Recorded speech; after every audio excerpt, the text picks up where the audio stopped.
Hello అందరికీ నమస్కారం అండి. Welcome back to Sharath updates YouTube channel.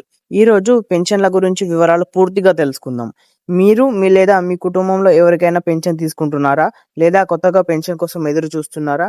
అయితే ఈ వీడియో మీకు చాలా ముఖ్యమైనది. ఎందుకంటే ఈరోజు మనం మాట్లాడుకోబోయేది తెలంగాణ పెన్షన్ల గురించి పూర్తి వివరాలు తెలుసుకోబోతున్నాం. చాలా మందికి కొన్ని సందేహాలు ఉన్నాయి. నా పెన్షన్ కొనసాగుతుందా లేదా ఆగిపోతుందా? కొత్త పెన్షన్లు ఎక్కువ వస్తాయి. అప్లికేషన్ ఎలా చేయాలి? ఏ డాక్యుమెంట్లు కావాలి? పెన్షన్ ఎందుకు ఆగిపోతుంది? సోషల్ మీడియాలో వస్తున్న వార్తలు నిజమేనా కాదా అని. ఇప్పుడు దీనికి పూర్తి వివరాలు తెలుసుకుందాం. కాబట్టి వీడియోను ఎక్కడా కూడా స్కిప్ చేయకుండా పూర్తి వరకు చూసే ప్రయత్నం అయితే చేయండి.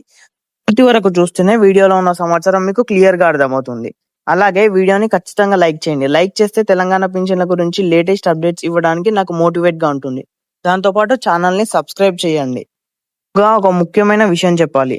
ప్రభుత్వ పథకాల విషయంలో సోషల్ మీడియాలో అనేక రకాల మెసేజ్‌లు వైరల్ అవుతున్నాయి. అందులో కొన్ని నిజమైన సమాచారం అయితే, మరికొన్ని వాళ్ళు కూడా కలిగి ఉంటున్నాయి. కాబట్టి ఏ సమాచారం వచ్చినా అధికారిక ప్రకటనలు మాత్రమే నమ్మడం చాలా ముఖ్యం.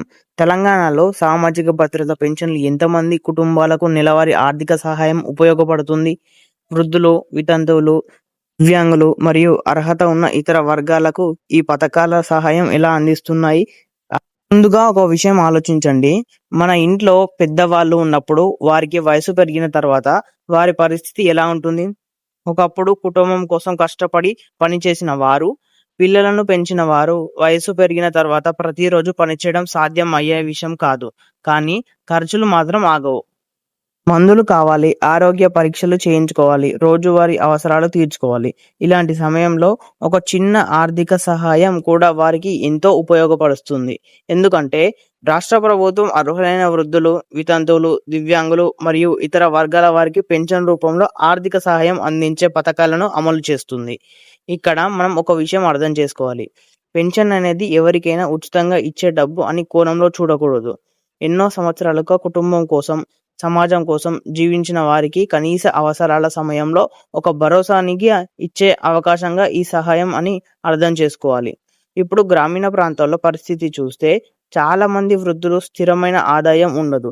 కొంతమందికి పిల్లలు ఉన్నప్పటికీ వారి కుటుంబ పరిస్థితులు, ఆర్థిక పరిస్థితులు సమస్యల కారణంగా పూర్తిగా ఆధారపడడం కష్టమవుతుంది. అలాంటి సమయంలో వచ్చే నెలవారీ పెన్షన్ కూడా వారికి మందులు కొనడానికి, చిన్న చిన్న అవసరాలు తీర్చుకోవడానికి ఉపయోగపడుతుంది. కుటుంబ బాధ్యతలు, పిల్లల సంరక్షణ, రోజువారీ ఖర్చులు అన్నీ ఒకేసారి ఎదురవుతాయి. అలాంటి పరిస్థితుల్లో ప్రభుత్వం అందించే ఆర్థిక సహాయం వారికి కొంత అండగా నిలుస్తుంది. ఇక దివ్యాంగుల విషయానికి వస్తే, శారీరక ఇబ్బందులు ఉన్న, సాధారణ ఉద్యోగం చేయడం వల్ల లేదా వారికి ప్రతిరోజు ఆదాయం సంపాదించడం కొంతమందికి కష్టంగా ఉంటుంది. వారికి కూడా ఆర్థిక భద్రత చాలా అవసరం.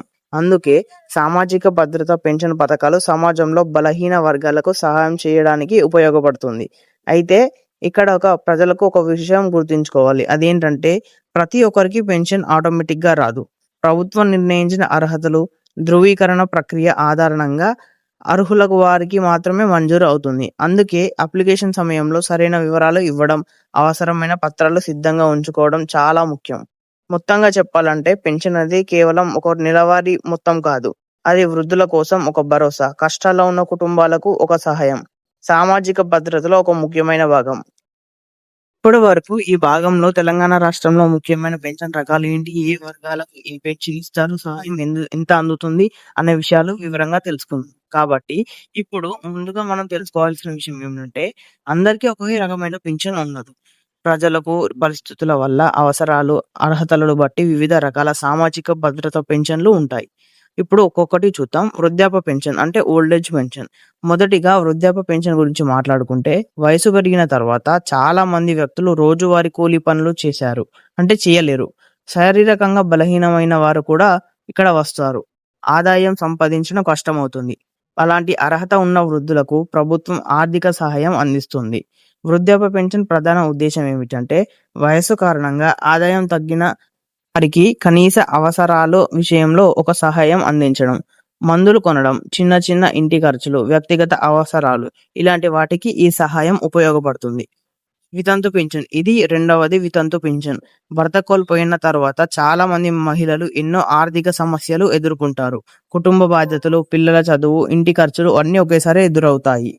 అలాంటి పరిస్థితుల్లో అర్హత ఉన్న మహిళలకు ప్రభుత్వం ఆర్థిక సాయం అందిస్తుంది. ఇక్కడ కూడా ప్రభుత్వ నిబంధనల ప్రకారం అర్హతలు వర్తిస్తాయి.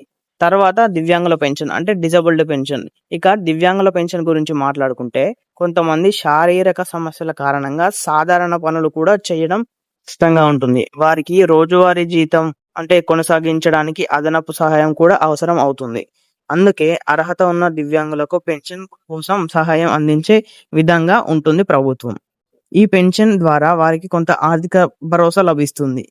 ఇతర పెన్షన్ వర్గాలు అంటే మనకి ఈ విధంగా చూస్తే తెలంగాణ రాష్ట్రంలో కొన్ని ప్రత్యేక వ్యక్తులు, వృత్తులు, వర్గాలకు సంబంధించిన పెన్షన్ పథకాలు కూడా ఉన్నాయి. ఉదాహరణకు కొన్ని సందర్భాల్లో వృత్తులు చేసే వారికి ప్రభుత్వం సామాజిక భద్రత కల్పించేందుకు పథకాలైతే అమలు చేస్తుంది. ప్రతి వర్గానికి అర్హత నియమాలు వేరువేరుగా ఉండవచ్చు. ముఖ్యమైన విషయం ఏంటంటే ఇదొక విషయంలో ప్రజలకు తప్పకుండా గుర్తుంచుకోవాలి. అదేంటంటే అప్లికేషన్ పెట్టాను కాబట్టి వెంటనే పెన్షన్ వస్తుంది అనుకోవడం సరైనది కాదు. అది ఒక అపోహ.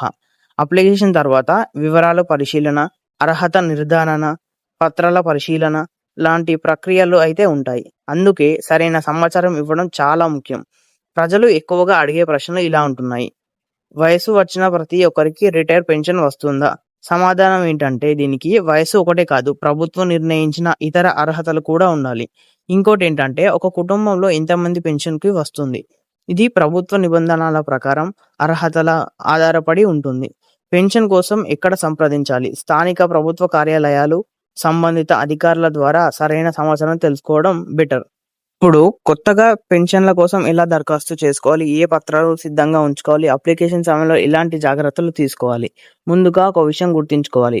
పెన్షన్ అనేది అర్హత ఉన్న ప్రతి ఒక్కరికి వ్యక్తికి అందేలా ప్రభుత్వం ఒక ప్రక్రియను ఏర్పాటు చేస్తుంది. కేవలం పేరు నమోదు చేయడం లేదా అప్లికేషన్ ఇవ్వడం కూడా సరిపోదు. అందులో ఇచ్చిన ప్రతి వివరాలు సరైనవేనా? అర్హతలు ఉన్నాయా?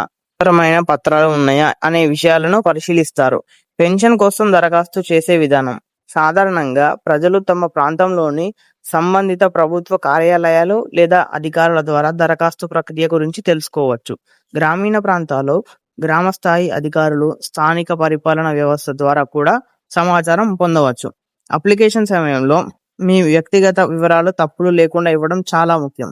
పేరు, వయసు, చిరునామా, బ్యాంకు వివరాలు ఇవన్నీ సరైన విధంగా ఉండాలి.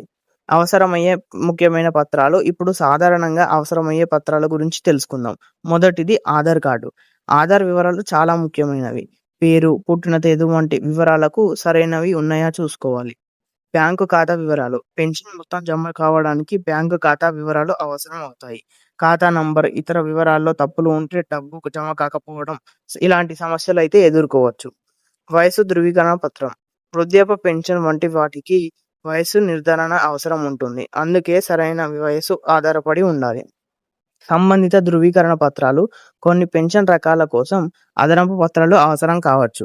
ఉదాహరణకు దివ్యాంగుల పెన్షన్ కోసం సంబంధిత సర్టిఫికేట్, వితంతు పెన్షన్ కోసం అవసరమైన ఆధారాలు. అప్లికేషన్లో ప్రజలు చేసే సాధారణ తప్పు ఇప్పుడు చాలా ముఖ్యమైన విషయం.